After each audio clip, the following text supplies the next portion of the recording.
anyone even comes out in the future, that's a great option for me. I'll never say no for a fight, and I still believe he got to do a little bit more work, but I'm still open to fight any one of these guys. That's something that I was going to ask you. Khamzat seems to be sort of the new kid on the block at 170 pounds. Obviously, huge dominant win over the Leech, of a respectable guy. What did you make of his performance? And is he the real deal? Is he going to join the top contenders like yourself pretty soon? I think so. I think he's real. I think he's being tested. People say, "Oh, he just no." I think he fought a couple good fighters, and the other thing too, the way he beat. No, it's not. Oh, they give him a couple. Sometimes people don't understand the matchmaker. Sometimes they feed you. They give you. They want a new contenders. They need a new stars, and they feed couple guys. But sometimes they don't destroy the guys the way they should. Even the matchmaker, like man, just feed that guy. He don't want to eat. But he's been doing a great job, and I think he's real. I think I'm gonna face him very soon. I think he needs one more win, and I think he will have.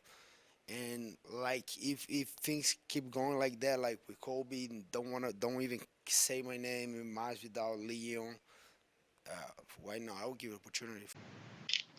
Man, I can't believe that his mother named him Cum Shot. That's such a disgrace, man. It's just like the disrespect, man. It's like his mom doesn't even give a shit about him. I don't think he celebrates Mother's Day. I think that's like over there in his country, wherever he's from. I don't think he celebrates that. Getting called cum shot, man.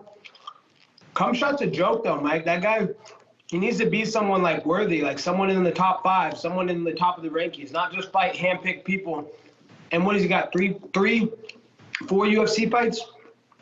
4.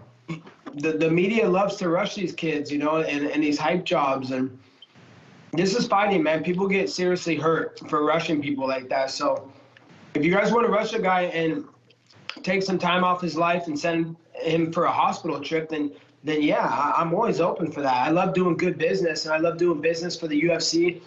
And it would be an honor to beat whoever they want me to beat. And if that's the name they put in front of me, I can promise you I'm going to train extremely hard, Mike, and I'm going to show a new skill set that the world hasn't seen yet. And you kind of see that from me every fight. I get better every fight. I add new layers to my game. So whoever they try and match me up with next, you will see a new layer to my game, and someone's going to get seriously hurt. Now, I was playing before. Now I'm fucking serious. Now I'm really pissed off, and I want my belt. And anybody in my way is going to find out how bad they're going to get beaten for trying to get in the way of my belt. Sport and the UFC is with the world, and the way this world has changed and the way it is these days. This is the handout generation. Handouts are awarded on the daily. The government loves to give out handouts left and right. And so, and it's the participation trophy generation. So, this guy is nothing more than a participation trophy winner and, a handout winner. And, if that's what they want to do, that's what it is. I don't really even look into what other people are doing or what they're being awarded. I know my path. I know my journey and what it took to get here. I took the long road. I didn't cut any corners. I didn't cheat. I've never cheated or done anything in the octagon or outside the octagon to warrant cheating. And I took the hard road here. So I feel like that's the true American way. Nothing's given to us here in America.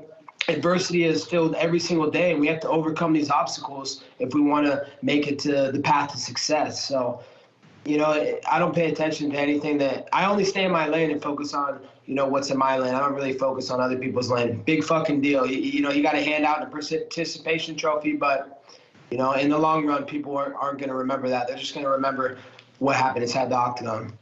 So you would be open to that fight if everything was presented the right way? Mike, I'm the best fighter in the entire planet. I'm the #1 pound-for-pound fighter in the world. I'm undisputed. I'm the undefeated, never been stopped, never been even touched in the octagon. I'll fight anybody. That's what the best in the world they do. They come out and they prove it. I'm willing to prove it. Guys like Jorge Masvidal, he won't prove it. He just says things to the media. He talks reckless, but he won't prove it. I'm out here ready to prove it. So anybody, bring them all. Just don't expect to get them back in one piece, Mike. Honestly, that was like the first win that I was like impressed with. You know what I mean? Like, I was just like unsure about him. You know what I mean? But like after seeing that, I was like, oh, like, you know what I mean? Like, I can't say that he's not good. You know what I mean? He is good. You know what I mean? I don't know how good he is still. You know what I mean? I don't know if he like if he fought Usman tomorrow, would he beat him? Good, you know what I mean. But he is good, and he does deserve to be a top 15 welterweight. Disagree for sure, because a lot of the welterweights are already matched up. First of all, Yeah. second of all, you don't know the negotiations going behind it just because welterweights aren't sitting out here. Neil Magny's been calling him out for damn near a whole year. You know what I mean? So we can't say people haven't been calling him out, but you don't know about none of the negotiations. Like you're a middleweight. Worry about middleweight. You know what I mean? Yeah. Don't start this narrative, this negative narrative on our division. You know what I mean? We're supposed to be fucking coworkers. Don't sit here and try to start a negative narrative on us. Like the hell, like mind your business, bro. You know what I mean? Worry about what you got going on. Do you think Chimaev's performance sort of puts him in that contender spot with what he did to Li Jinglinang? Because we haven't really seen Li get finished like that before. Or do you think he needs a couple more fights? One more. I mean, if he gets one more and if he has one more fight and he dominates and finishes the fight like he did with Li Jingling, I can't say his name. I'm just going to not Li do it. Jinglinang, yeah, you're close enough, yeah. If he dominates the fight like he did like that again, then yeah, I would say he could, you know what I mean, he might deserve that. But as of now, no, he needs to fight again. I mean, they can let us peak or they can let us crash into each other whenever they want. So I'm not scared of anybody. You know, he's good, but I'm fucking good. So I'll fight anybody in this division. I got business to handle Saturday night, and then we'll take care of that later. He's big for welterweight. You know what I mean? He's big for welterweight. He's gonna give everybody problems. You know what I mean? Like the way he went through Jingling, man, that was crazy. You know, it's like so it's like if you doubted him before that, it's like it's kind of hard to doubt him after that. So yeah, I think he's doing pretty good. Me personally, we were talking about it, me and my manager, and then me and one of my coaches. And honestly, I really, really think that he gets straight to the title. One more win, he gets a title shot. You know, it's like motherfuckers just ragdolling people. So yeah, be good to see. I mean, if Burns is down and nobody else is, I mean, it makes sense. There's a lot of like 50. You guys used to be at 55, at 70. So yeah, I mean. Gilbert Burns has really good jiu-jitsu. You know, it's a tough test for anybody in the division. It's like, but he beats Gilbert Burns and he definitely gets a title shot. So, yeah, I think it makes a lot of sense. But, you know, everybody's on the Khamzat train. You know, he's very popular right now. He's been smashing people. And he's kind of the talk of the talk. And if somebody that exciting, it's crazy because he's got such a big following from Russia. I think he even has more followers than the champ, than Kamaru Usman. He's got all of Russia following this guy. So he's got a whole country behind him. So that right there is a good incentive and excitement for Dana White and the UFC to make that fight happen if that Gilbert Burns fight comes through. But, it, you know, on paper, it should be Leon Edwards. But that's a great fight, man. I mean, he goes up there and does work with the guys at the top 5, then, man, you got to do nothing but you have to believe. You got to believe. You got to jump on the train. You know what I mean? He goes out there and does work. You got to jump on the train. Right now, he's just been smashing guys, so it's almost like effortlessly, you know, and it feels as almost the guys he's facing are kind of beat before they even get out there, right?